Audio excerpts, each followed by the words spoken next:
अस्सलाम वालेकुम जी।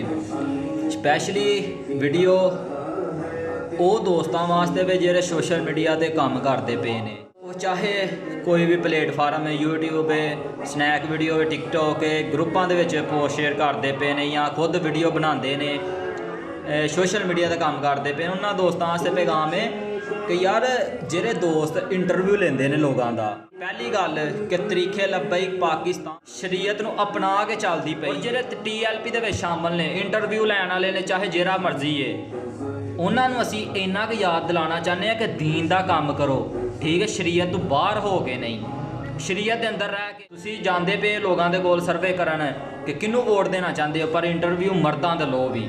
किसी की माँ भैन का इंटरव्यू लैके उन्होंने सोशल मीडिया के उत्ते, ठीक है, अपने चंद वोटां वास्ते तुसीं उन्होंने नंगा ना करो भी, उसकी इज्जत ना उछालो भी, उन्होंने सगों दसो भी। अगर औरत सोशल मीडिया ते वीडियो बनाती पई, उन्होंने शरीयत दसो भी, ना कि जेह्ड़ी औरत सोशल मीडिया ते नहीं भी है उहदे भी इंटरव्यू लैके तो उन्होंने पूरी सोशल मीडिया के अगे सामने लिया दिता जाए। जिन्ने भी लोग TLP दे विच इंटरव्यू लैंदे ने या वीडियो शेयर करते हैं, वो लिहाजा एहतियात करन भी। अगर कोई बंदा इंटरव्यू किसी बीबी का वीडियो औरत बनाती है, वो अपलोड करती है, उन्होंने शेयर करने की बजाय बेशक वो TLP के हक च होए कि वो ये समझदा होए बंदा कि यार मैं इस औरत को पुछांगा तो हो सकता साड़ी पब्लिसिटी वधे, साढ़े वोट वधन। ये बिल्कुल भी नहीं हो सकता, ये साड़ी तरीक के बिल्कुल खिलाफ है, ठीक ना, इस्लाम के भी खिलाफ है, क्योंकि औरत की आवाज़ का भी पर्दा है। औरत का इंटरव्यू लैके ग्रुपां च शेयर नहीं किया जा सकता। इस चीज़ उत्ते तुसीं नज़र रखनी है कि यार असी की करने पे हाँ।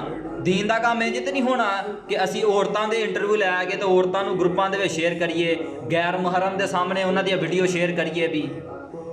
हर बंदा जानता है कि औरत की आवाज़ का भी पर्दा है, ठीक है। तो मेहरबानी दरखास्त है उन्होंने लोगों के जेह्ड़े औरतों के इंटरव्यू लेंदे पे ने, ठीक है। दीन का काम होना है तो पर्दे के अंदर रह के औरतों ने दीन का काम करना, तो जिस तरह बाबा जी फरमा के गए ने उस तरह, ठीक है। अपील ही करने पे उन्होंने लोगों के, अपील है, दरखास्त है कि मेहरबानी फरमा के ना अपने फॉलोवरां वास्ते, अपने व्यू लैन वास्ते लोगों दी मावां भैनां दी इंटरव्यू ना लो भी, ठीक है। अगर औरतां दीन का काम करना चाहदियां ने, इस्लाम ने दस्सिया है शरीयत के अंदर रह के करन। ਜਿਹੜੀਆਂ औरतां सोशल मीडिया ते वीडियो बना के ये आंदियां ने कि असी दीन का काम करने पईयां, ये किसी भी मुफ्ती कोलों, किसी भी आलमे दीन कोलों बेशक मसला पुछ लैन भी कि इस दीन का काम नहीं करदियां पईयां, वो हराम काम करदियां पईयां ने, ठीक है। वो मत सोचन कि साड़ी तरीक का काम हो रहा है या साढ़े दीन का काम हो, बल्कि साड़ी तरीक नूं नुकसान पहुँचादियां पईयां ने। वो वाकई ही साड़ी तरीक नाल दीन नाल मुहब्बत करदियां ने। वो औरतां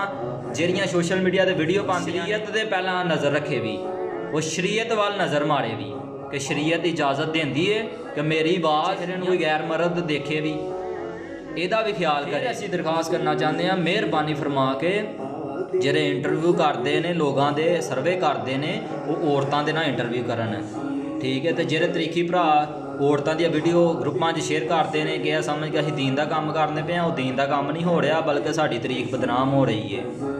तो मेहरबानी फरमा के इंज दे कामां तो बाज आ जाओ। अज का पैगाम सोशल मीडिया के दोस्तों वास्ते सी। अस्सलाम वालेकुम जी।